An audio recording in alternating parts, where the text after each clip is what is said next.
नमस्कार.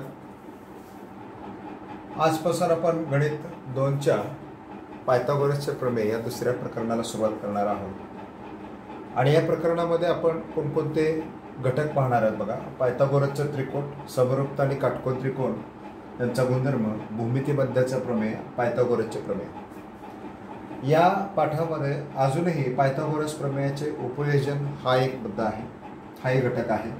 त्यानंतर अपूर्णीयचे प्रमेय हा पण एक घटक आहे, परंतु या वर्षीपुरतं ते वगळलेलं आहे.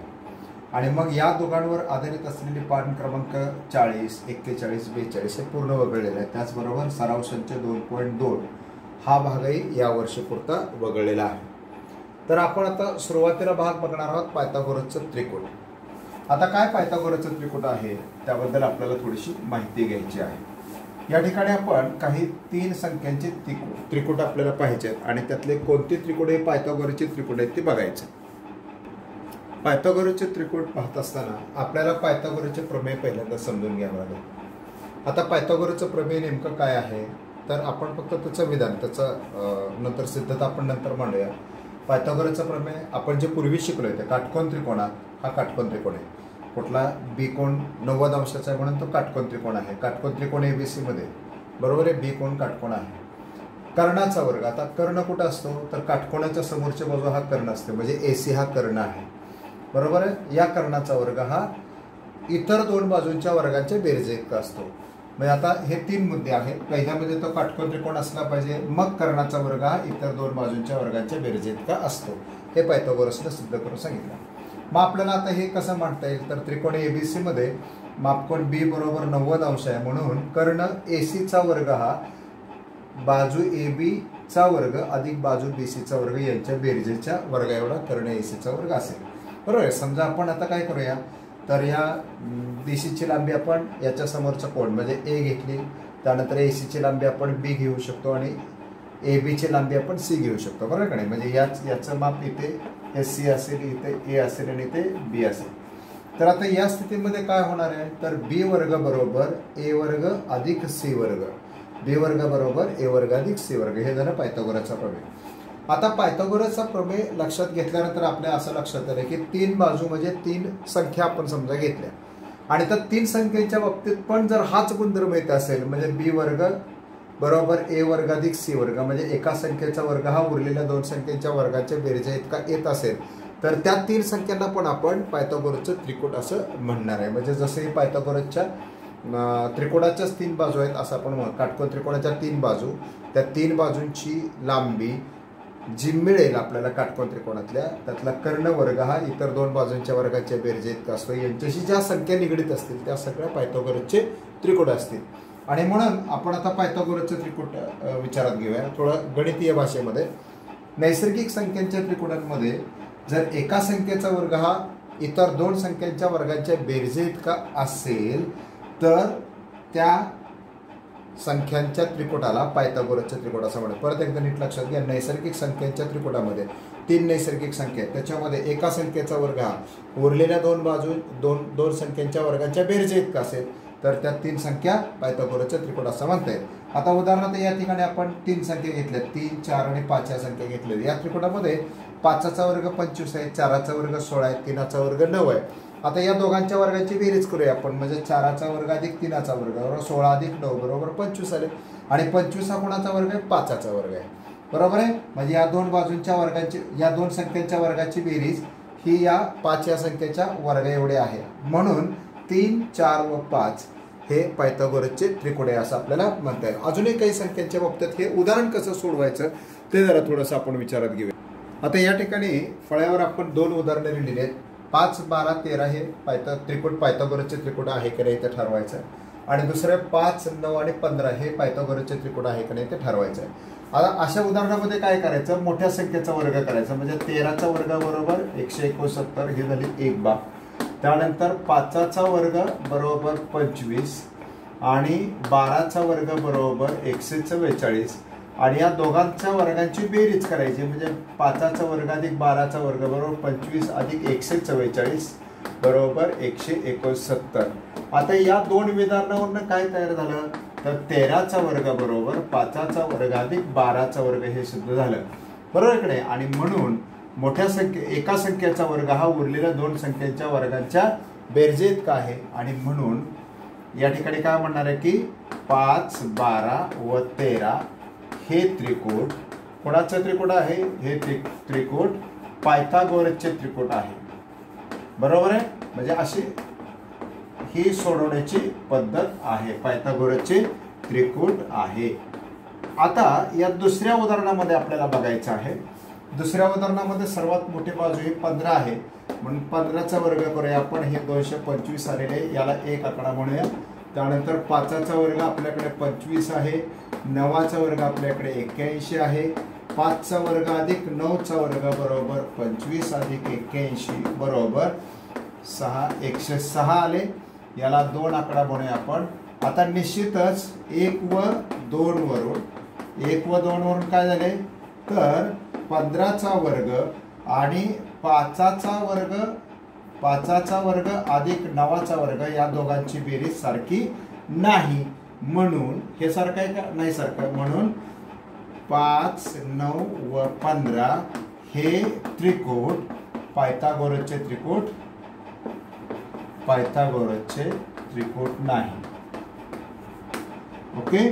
तर अशा पद्धतीनं या गणितांना सोडवायचं. या प्रकारचे उदाहरण आपल्याला 2.1 मध्ये पहिल्या प्रश्नामध्ये पाहायला मिळणार आहेत आणि 2 गुणांचा हा प्रश्न असू शकतो. त्यामुळे याच्याकडे नीट लक्ष द्यायचं. यावर्षी आपण त्रिकुटाचा या सगळा भाग पाहताना आपण गेल्या वर्षीच्या एका भागाचा विचार करायचा आहे. 30, 60, 90च्या मापांचा विचार करायचा आहे. जर काटकोन त्रिकोणातील कोणांची मापं हे 30, 60, 90 असणार आहे. आता इथं गुणधर्म काय आहे? कोणांची मापे 30, 60, 90 असणाऱ्या काटकोन त्रिकोणाचा गुणधर्म आपल्याला बघायचा. तर गुणधर्म काय आहे? काटकोन त्रिकोणामध्ये लघुकोण जे असतात दोघे जण, म्हणजे हा एक लघुकोण आहे, हा एक लघुकोण आहे, उरलेला 90 अंशाचा कोण आहे. म्हणजे तिन्ही कोणांच्या मापांची बेरीज 180 अंश आहे. हे जे दोन लघुकोण असतात यांची मापं जर 30 आणि 60 असतील तर पहिला आकडा असा आहे, पहिला भाग असा आहे की 30 अंश मापाच्या कोणासमोरील बाजू कर्णाच्या निम्मी, म्हणजे ही 30 अंशासमोरची बाजू आहे म्हणजे यमेन, हे कर्णाच्या निम्मी असते. आणि 60 अंश मापाच्या कोणासमोरील बाजू कर्णाच्या वर्गमुळात 3/2 पट असते. तर आता हे दोन गुणधर्म आपल्याला समजून घेऊन एक कुठली बाजू दिली तर त्या त्रिकोणातल्या उरलेल्या दोन बाजू काढता येतात. मग आता या ठिकाणी एक उदाहरण दिलं बघा. म्हणजे आता त्यांनी दिलेलं आहे यमेन बरोबर अर्धा LN असतो आणि LM म्हणजे ही बाजू आहे, म्हणजे 60 अंशासमोरची बाजू आहे ती वर्गमुळात 3/2 पट कर्णाचे असते. बरोबर आहे. आता या ठिकाणी एक उदाहरण आपल्याला दिलं आहे की त्रिकोण LMN मध्ये मापकोन L बरोबर 30 आहे, मापकोन N बरोबर 60 आहे. म्हणजे ह्याच आकृतीत आपण विचार केला. MN बरोबर 6 दिले, या बाजूची लांबी 6 दिले तर उरलेलं त्रिकोट आपल्याला पूर्ण काढून घ्यायचं आहे. बरोबर आहे. म्हणजे उरलेल्या दोन बाजूंची लांबी काढायची म्हणजे त्रिकोट पूर्ण मिळवायचं आहे. आता पहिल्यांदा आपल्याकडे दिलेला भाग काय आहे तर LN बरोबर आपल्याकडे MN बरोबर आपल्याकडे काय दिलेले आहे 6 दिलेले आहे. बरोबर आहे. 6 सेमी दिलेले आहे. पण MNचा या कर्णाशी काय संबंध असणार आहे तर कर्णाच्या निम्मी बाजू असणार आहे. का बरं कर्णाच्या? कारण 30 अंश कोणासमोरील बाजू आहे. बरोबर आहे. आणि 30 अंश कोणासमोरील बाजू आहे म्हटल्यानंतर ते कर्णाच्या निम्मी असणार आहे. म्हणजे याचा अर्थ हा अर्धा भाग आहे तो इकडे आणणार आपण. 2 गुणिले MN बरोबर LN मिळेल आणि म्हणून 2 गुणिले 6 बरोबर LN, म्हणजे LN बरोबर आपल्याकडे किती मिळालं 12 सेमी एवढं मिळालं. म्हणजे आपल्याकडे आता कोणाची लांबी मिळाली तर कर्णाची लांबी मिळाली. बरोबर आहे. आता कोणाची लांबी मिळाली आपल्याला? कर्णाची लांबी मिळाली. आता या कर्णाच्या लांबीवरून आपल्याकडे 60 अंश कोणासमोरील बाजू काढता येईल. आता LM काय आहे तर LM ही 60 अंश कोणासमोरील बाजू आहे.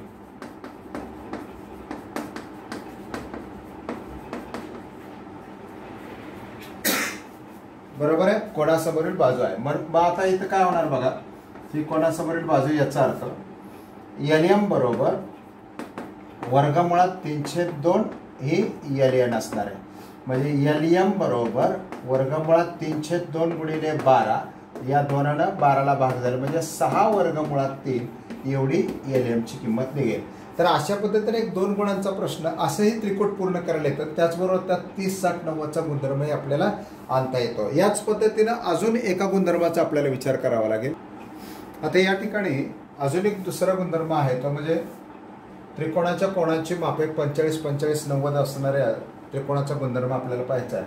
काटकोन त्रिकोणात जर लघुकोणांची मापे 45-45 अंश मापाचे असतील तर काटकोन करणाऱ्या ज्या दोन बाजू आहेत, म्हणजे हा 45 आहे, हा 45 आहे, म्हणजे काटकोन करणारे ह्या दोन बाजू आहे, ही बाजू एक झाली, XZ झाली आणि XY झाली. या दोन बाजू ज्या आहेत यांची लांबी ही त्या कर्णाचे 1/2 पट असते.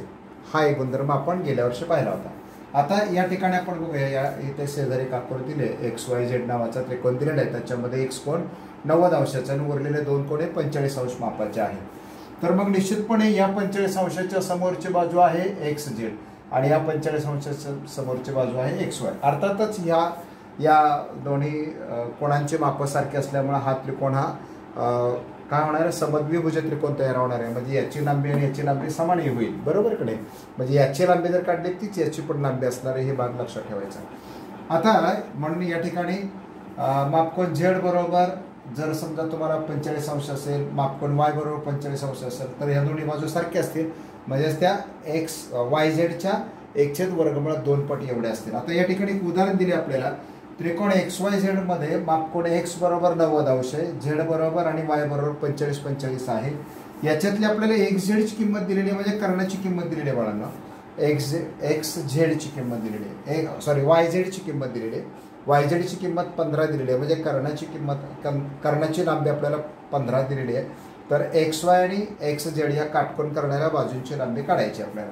आता सगळ्यात महत्त्वाचं म्हणजे आपल्याकडे हे वरती हे झाले आपल्याला माहिती की कोण Z आणि कोण Y हे दोघे 45 अंश मापाचे आहेत आणि म्हणून त्रिकोण XYZ हा समद्विभुज त्रिकोण सुद्धा आहे.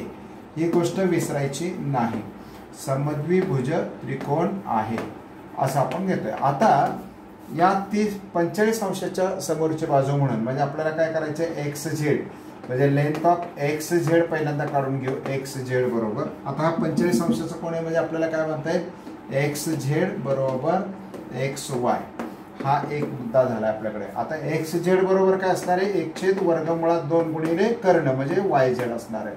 म्हणजेच 1/2 गुणिले YZ ची काय लांबी आली, काय लांबी दिली बघा, 15 दिलेली आहे. 15 म्हणजे 15/1 म्हणजेच 15/2. आता या ठिकाणी आपल्याला थोडंसं बदल करून घ्यावं. 15/2 आहे, म्हणजे याला आपण काय करणार आहोत, इकडे पण 2 ने गुणणार, इकडे पण 2 ने गुणणार, म्हणजे हे 2 होणार.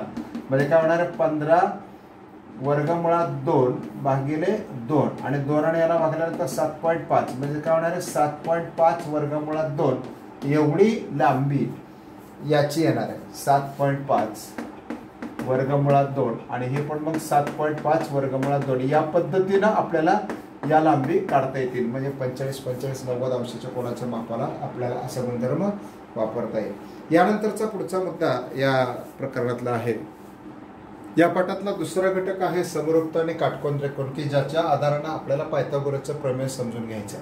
कारण समरूपता आणि काटकोन त्रिकोण हा गुणधर्म नीट समजून घेतला तर समरूपतेच्या गुणधर्मानुसार आपल्याला काटकोन त्रिकोणात येणारं पायथागोरसचं प्रमेय नीटसं समजून घेता येतं. आता याच्यामध्ये पहिल्यांदा समरूपता आणि काटकोन त्रिकोण याच्यामध्ये काय संबंध येतो बघूया आपण. तर काटकोन त्रिकोणात कर्णावर टाकलेल्या शिरोलंबामुळे जे दोन त्रिकोण तयार होतात ते मूळ काटकोन त्रिकोणाशी आणि परस्परांशी समरूप असतात असं प्रमेय दिलेलं आहे आपल्याला. पहिला महत्त्वाचा म्हणजे काटकोन त्रिकोणात. आता हा काटकोन त्रिकोण आहे, ABC नावाचा एक काटकोन त्रिकोण आहे आणि त्याच्यात कर्णावर टाकलेला शिरोलंब, आता हा कर्ण आहे, याच्यामध्ये बीच्या समोरचा आहे तो कर्ण आहे, त्या कर्णावर एक शिरोलंब टाकलाय, BD नावाचा शिरोलंब टाकलेला आहे. तर या शिरोलंबामुळे जे दोन त्रिकोण तयार होतात, समजा हा पहिला त्रिकोण तयार झाला, हा दुसरा त्रिकोण तयार झाला, हे जे दोन त्रिकोण आहेत म्हणजे कुठले दोन त्रिकोण झालेले आहेत, एक काटकोन त्रिकोण ADB नावाचे एक काटकोन त्रिकोण तयार झाला, दुसरा काटकोन त्रिकोण BDC, हे दोन काटकोन त्रिकोण तयार, कारण इथे लंब टाकल्यामुळे काटकोन त्रिकोण तयार झाले आहेत. हे जे दोन काटकोन त्रिकोण आहेत यातला हा पहिला जो काटकोन त्रिकोण आहे म्हणजे ADB हा काटकोन त्रिकोण ABC या मूळ काटकोन त्रिकोणाच्या समरूप आहे. तसंच BDC हा दुसरा त्रिकोण आहे काटकोन त्रिकोण, तो सुद्धा मूळ त्रिकोणाशी आपल्याला समरूप दाखवायचा आहे. आणि मग नंतर हा छोटा एका मोठ्याशी, परत हा छोटा, ह्या संपूर्ण मोठ्याशी, आणि हे दोन्ही छोटे लहान तयार होणारे दोन्ही काटकोन त्रिकोण आपल्याला परस्परांशी समरूप दाखवायचे. आता पक्ष काय दिला आपल्याकडे, तर त्रिकोण ABC मध्ये मापकोन B बरोबर 90 अंश आहे आणि रेख BD हा जो आहे तो AC चा एसी या कर्णावरचा लंब आहे. साध्य काय आपल्याला करायचं आहे, तर हा छोटा त्रिकोण म्हणजे पहिला त्रिकोण हा मूळ त्रिकोणाशी समरूप दाखवायचा आहे, दुसरा त्रिकोण हा मूळ त्रिकोणाशी समरूप दाखवायचा आपल्याला, बरोबर आहे. आणि मग त्यानंतर या संक्रामकतेनुसार आपल्याला हे दोन त्रिकोण समरूप दाखवायचे. आता याच्यामध्ये आपण काय केलं, पहिली जोडी घेतली, त्रिकोण एडीबी आणि त्रिकोण एबीसी ही जोडी घेतलेली आहे. आता या दोन त्रिकोणांच्या मध्ये एक भाग लक्षात घ्या, हे तयार होणारा त्रिकोण हा काटकोन त्रिकोण आहे आणि मूळ त्रिकोण हा पण काटकोन त्रिकोण आहे. त्यामुळे त्यांच्यामध्ये प्रत्येकामध्ये एक 90 अंशाचा कोन आहे आणि एक सामायिक कोन आहे. एवढंच लक्षात ठेवायचं, एक 90 अंशाची कोणाची जोडी आणि एक सामायिक कोणाची जोडी आपल्याला घ्यायची.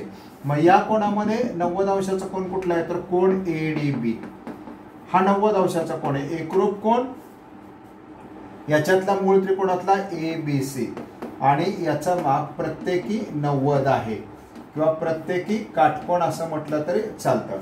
त्याचबरोबर कोण, आता या संपूर्ण मोठ्या त्रिकोणातला कोण ए आणि या छोट्या त्रिकोणातला कोण ए हा सामायिक आहे. म्हणजे आपण काय म्हणणार आहे, कोण ए, एकरूप कोण ए असं एकच आहे नाव, त्यामुळं असं एका लिहिलं तरी चालेल, हा सामायिक आहे. मग असे जर दोन कोण जर समरूप असतील, सामायिक कोण आहे हा, दोन कोणांच्या जोड्या जर एकरूप असतील, त्रिकोणातल्या दोन कोणांच्या जोड्या जर एकरूप असतील तर ते दोन त्रिकोण समरूप असतात. म्हणजे आपण काय म्हणू शकतो, त्रिकोण एडीबी समरूप त्रिकोण एबीसी. आणि याला कुठली कसोटी होणार आहे, कोको कसोटी होणार आहे, कोको कसोटी. आता बाळांनो, कोको कसोटीनुसार हे दोन त्रिकोण तर समरूप झाले. म्हणजे पहिले साध्य आपलं क्लिअर झालं, याला आपण एक आकडा असं म्हणूया. आता दुसरी जोडी घेऊया आपण, कुठली, त्रिकोण बीडीसी व त्रिकोण एबीसी मध्ये. आता या जोडीमध्ये पण बघा ना, एक डी कोण आणि बी कोण हे दोन काटकोण आहेत. म्हणजे कोण बीडीसी एकरूप कोण एबीसी प्रत्येकी 90 अंश आहे, बरोबर आहे, प्रत्येकी 90 अंश आहे. त्यानंतर यांच्यामध्ये पण एक सामायिक जोडी आहे. कुठे इथे बघा, ही सामायिक जोडी खाली येते सी कोणाजवळ. या त्रिकोणाला आपण असं घेतलं की सी कोण, या त्रिकोणाला इथे, म्हणजे सी हा कोण सामायिक कोण आहे आणि तो एकटाच आहे, तिथे वेगवेगळे कोण तयार झालेले नाही. म्हणून कोण सी एकरूप कोण सी बरोबर सामायिक कोण आहे, ते सामायिक कोण आहे या दोघातला. आणि म्हणून ही पण जोडी काय झाली, समरूप झाली. म्हणजे कोण बीडीसी समरूप त्रिकोण एबीसी. ओके, याला आपण काय म्हणतात, आपल्याला कोको कसोटी. ओके, कोको कसोटीनुसार हे दोन त्रिकोण समरूप झाले. आता गंमत बघा, तर या ठिकाणी देखील समरूपतेमध्ये हा जो दुसरा कोण आहे तो त्रिकोण एबीसीचा आहे, याच्यामध्ये पण त्रिकोण एबीसीचा आहे, बरोबर की नाही. म्हणजे पहिला दुसरी रेषी आहे, दुसऱ्या बाकी तिसरी रेषी, तर याचा अर्थ संक्रामकता या गुणधर्मानुसार काय होणार आहे म्हणून. किंवा आपण असं लिहूया, त्रिकोण तिन्ही त्रिकोण आपण समरूप दाखवूया, त्रिकोण एडीबी समरूप त्रिकोण एबीसी समरूप त्रिकोण बीडीसी, बरोबर आहे. तर अशा पद्धतीनं हे तिन्ही त्रिकोण परस्पराशी समरूप झाले. म्हणजेच काय होणार आहे, तर हा त्रिकोण आणि हा त्रिकोण समरूप होणार आहे. त्रिकोण एडीबी समरूप त्रिकोण बीडीसी हे सिद्ध झाले. या पद्धतीने आपल्याला हे प्रमेय सिद्ध करून घेता येईल. म्हणजे काटकोन त्रिकोणात कर्णावर टाकलेल्या शिरोलंबामुळे तयार होणारे जे दोन त्रिकोण असतात ते दोन त्रिकोण मूळ त्रिकोणाशी आणि परस्पराशी समरूप असतात, असा हा गुणधर्म आहे. या गुणधर्माचा वापर आपल्याला भूमिती मध्याचं प्रमेय सिद्ध करण्यासाठी करायचा आहे. यातला जो पुढचा घटक आहे भूमिती मध्याचा प्रमेय, ते आपण या गुणधर्माचाच आधार घेऊन आपल्याला सोडवता येतं. विधान काय बघा भूमिती मध्याच्या प्रमेयाचं, काटकोन त्रिकोणात कर्णावर टाकलेला शिरोलंब. आता हा काटकोन त्रिकोण आहे आणि कर्णावर टाकलेला हा शिरोलंब आहे. तो शिरोलंब काय, तर त्या शिरोलंबामुळे होणाऱ्या कर्णाच्या दोन भागांचा भूमिती मध्य असतो. आता कर्णावर टाकलेला शिरोलंब, या शिरोलंबामुळे कर्णाचे दोन तुकडे झालेत बघा, दोन भाग झाले. कुठले दोन भाग झाले, एडी आणि डीसी हे दोन भाग झाले. तर त्यांनी काय म्हटलंय की या दोन भागांचा हा भूमितीमध्ये असतो. म्हणजे हा जो शिरोलंब आहे तो भूमितीमध्ये असतो. भूमितीमध्ये म्हणजे काय, याचा वर्ग या दोघांच्या गुणाकार एवढा, बरोबर इकडे कुठल्याही संख्येचा वर्ग हा उरलेल्या दोन संख्यांच्या गुणाकार एवढा असेल तर त्या दोन संख्यांचा हा वर्ग संख्या असते तिचं वर्गमूळ हे भूमितीमध्ये असतं. बरोबर आहे. म्हणजे याचा अर्थ आपल्याला याच्यामध्ये काय पक्ष काय दिला आहे, त्रिकोण एबीसी मध्ये मापकोन बी बरोबर 90 अंश आहे आणि बीडी हा कर्ण एसी वरचा शिरोलंब आहे. शिरोलंब आहे. बरोबर का नाही. हा लंब. बरोबर. मग आता बीडी वर्ग बरोबर एडी गुणिले डीसी आपल्याला काढायचं. म्हणजे बीडीचा वर्ग बरोबर एडी गुणिले डीसी काढायचं आहे. बरोबर का नाही. सिद्ध करून घ्यायचं आहे. आता सिद्धता मांडताना आपल्याला या वरच्या प्रमेयाचा विचार करायचा. म्हणजे काय, तर समरूपता आणि काटकोन त्रिकोण. काटकोन त्रिकोणात हे जे आपण विधान पहिल्यांदा पाहिलं होतं, काटकोन त्रिकोणात कर्णावर काढलेल्या शिरोलंबामुळे, आपण हे विधान मगाशी पाहिलं होतं, कर्णावर टाकलेल्या शिरोलंबामुळे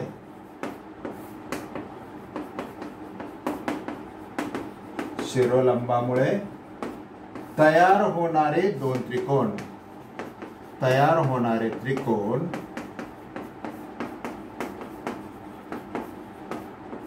मूळ काटकोन त्रिकोणाशी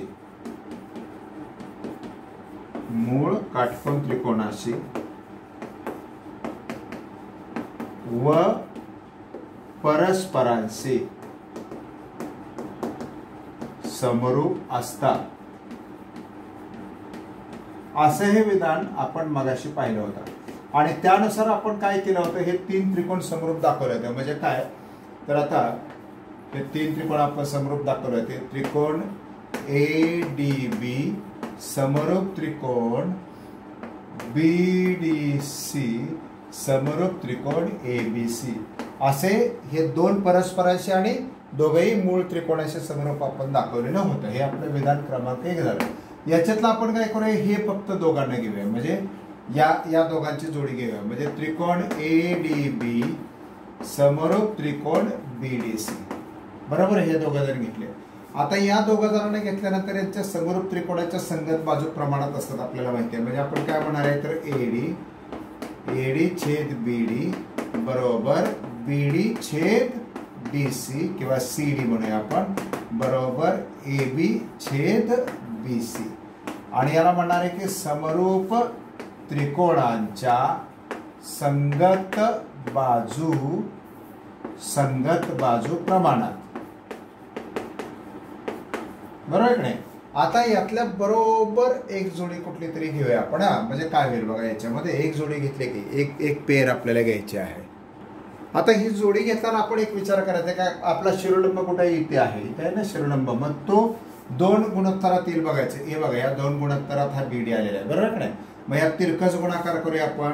म्हणजे कसं होणार आहे, मी आता ही जोडी घेतो, AD छेद BD बरोबर BD छेद CD घेतले. याच्यातला फक्त तिरकस गुणाकार केला तर काय होणार आहे, माझ्याकडे BD वर्ग बरोबर AD गुणिले CD असं होणार आहे. मला अतिशय मजेशीर असं हे भूमितीबद्दलचं प्रमेय. बघा इथे शिरोलंबाचा वर्ग बरोबर AD गुणिले DC, म्हणजे दोन भागांच्या गुणाकारा एवढा त्याचा वर्ग आला. म्हणजे BD हा काय झाला, AD आणि CD म्हणजे या दोन तुकड्यांचा काय झाला, भूमितीमध्ये झाला. अतिशय छान असे प्रमेय. याच्यावर 1-2 गुणांचा प्रश्न असू शकतो. या पाठातलं एक अतिशय महत्त्वाचा प्रमेय आपण पाहतोय, म्हणजे चौथा मुद्दा याच्यातला पाहतोय आपण, पायथागोरसचे प्रमेय. काय पायथागोरसचं प्रमेय, अगदी या व्हिडिओच्या सुरुवातीला आपण सांगितलं, थोडंसं स्पष्ट केलं होतं की पायथागोरसचं प्रमेय नेमकं काय. काटकोन त्रिकोणात कर्णाचा वर्ग हा इतर दोन बाजूंच्या वर्गांच्या बेरजे इतका असतो. कर्णाचा वर्ग इतर दोन बाजूंच्या वर्गात, हे विधान आपल्याला पाठ आहे. कर्णाचा वर्ग इतर दोन बाजूंच्या वर्गांच्या बेरजे इतका असतो. आता आपल्याला त्याची सिद्धता बघायची आहे, ती पण समरूपता आणि काटकोन त्रिकोण या गुणधर्माचा आधार घेऊन बघायचे आहे. या ठिकाणी पक्ष दिले आपल्याला. त्रिकोण ABC मध्ये मापकोन B बरोबर 90 अंश आहे. बरोबर. साध्य काय करायचं आपल्याला, तर कर्ण वर्ग हा उरलेल्या दोन बाजूंच्या वर्गांच्या बेरजे इतका असतो. यासाठी आपल्याला एक रचना करायची, कारण आपण या समरूपता आणि काटकोन त्रिकोण या गुणधर्मामध्ये पाहिलं होतं की काय काढलं होतं आपण, कर्णावर शिरोलंब काढला होता. तसं आपण रेख BD लंब कर्ण AC काढून घेऊया आपण. कर्ण AC काढला, समजा ह्या बीडीतनं याच्यावर AC वर एक लंब काढला. तर आता आपल्याकडे सिद्धता करून घ्यायची. आपल्याला निश्चितपणे माहिती आहे की काटकोन त्रिकोणात कर्णावर काढलेल्या शिरोलंबामुळे काय होतं, कर्णावर काढलेल्या शिरोलंबामुळे तयार होणारे दोन त्रिकोण हे मूळ त्रिकोणाशी समरूप असतात. काटकोन त्रिकोणात कर्णावर काढलेल्या शिरोलंबामुळे तयार होणारे दोन त्रिकोण हे मूळ त्रिकोणाशी आणि परस्परांशी समरूप असतात. या गुणधर्मालाच आपण काटकोन त्रिकोण समरूपता असा गुणधर्म म्हणतो. या गुणधर्मानुसार हा जो पहिला त्रिकोण आहे म्हणजे ADB नावाचा त्रिकोण हा समरूप होतोय BDC नावाच्या त्रिकोणाशी आणि हाच समरूप होतोय परत ABC नावाच्या त्रिकोणाशी. तर आपल्याला माहिती या प्रत्येकाची एक एक जोडी आपण मूळ त्रिकोणाशी लावणार आहे. पहिली जोडी घेऊ आपण तर त्रिकोण ADB समरूप त्रिकोण ABC ही जोडी आपण पहिल्यांदा घेऊया. म्हणजे हे तिघे जण एकमेकाशी समरूप आहेत, परस्पराशी समरूप आहेत. त्यातली पहिली जोडी आपण समरूपतेला घेतली तर याच्यामध्ये काय होणार आहे AD छेद AB बरोबर BD छेद BC बरोबर AB छेद AC. आता गंमत बघा याच्यामध्ये हा AB आणि AB या ठिकाणी दोन ठिकाणी AB आलंय म्हणजे या गुणोत्तरात पण आले या गुणोत्तरात तेच गुणोत्तर फक्त घ्यायचं. तर आपल्याकडे काय होणार आहे AD भागिले AB बरोबर AB भागिले AC छेद AC म्हणून AB वर्ग बरोबर काय होणार आहे तर AD गुणिले AC होईल. आता हा झाला एक भाग जसा पहिला झाला तसाच आता ही जोडी घेऊया आपण त्रिकोण BDC समरूप त्रिकोण ABC आणि याच्यामध्ये पण आपल्याला समरूप त्रिकोणाच्या संगत बाजूंचे गुणोत्तर मांडता येतील. BD छेद AB बरोबर DC छेद BC बरोबर BC छेद AC. आता गंमत बघा याच्यामध्ये पण BC दोन्ही गुणोत्तरात आलाय तोच घ्यायचा आणि तिरकस गुणाकार केला तर काय होणार बघा तर DC छेद BC बरोबर BC छेद AC आहे. आणि म्हणून काय होणार आहे तर याचा गुणाकार करूया म्हणजे काय होणार आहे BC वर्ग बरोबर DC गुणिले AC होणार आहे. तर हा दुसरा भाग झाला तयार आला ना. आता या दोघांची बेरीज करूया आपण. बेरीज केल्यावर काय होणार बघा 1 व 2 ची बेरीज करू 1 व 2 ची बेरीज करू आपण हे विधान घेऊया इथं. म्हणजे काय होणार आहे तर AB वर्ग अधिक BC वर्ग बरोबर इथे काय बघा बरं AD गुणिले AC बरोबर पहिला आणि दुसरं काय आहे अधिक याच्यामध्ये AC गुणिले DC असा आहे. आता हा भाग थोडासा आपण इथं मांडूया. या दोघांच्या मध्ये AC सामायिक आहे म्हणजे आपल्याला काय म्हणता येईल AB वर्ग अधिक BC वर्ग बरोबर AC सामायिक काढलं तर इथे काय राहणार आहे AD अधिक DC असा भाग राहतोय बरोबर आहे. म्हणजे AB वर्ग अधिक BC वर्ग बरोबर AC गुणिले आता AD अधिक DC म्हणजे यांची बेरीज काय होणार आहे AC होणार आहे. याला कारण आहे A डॅश D डॅश आणि C बरोबर इकडे म्हणजे हे दोघा जणांची बेरीज झाली. याचाच अर्थ AB वर्ग अधिक BC वर्ग बरोबर AC गुणिले AC म्हणजे AC चा वर्ग म्हणजे कर्ण वर्ग बरोबर उरलेल्या दोन बाजूंच्या वर्गांची बेरीज असे पायथागोरसचं प्रमेय आपल्याला सिद्ध करता येतं. इथे काटकोन त्रिकोण आणि समरूपता हाच मुद्दा मानतो.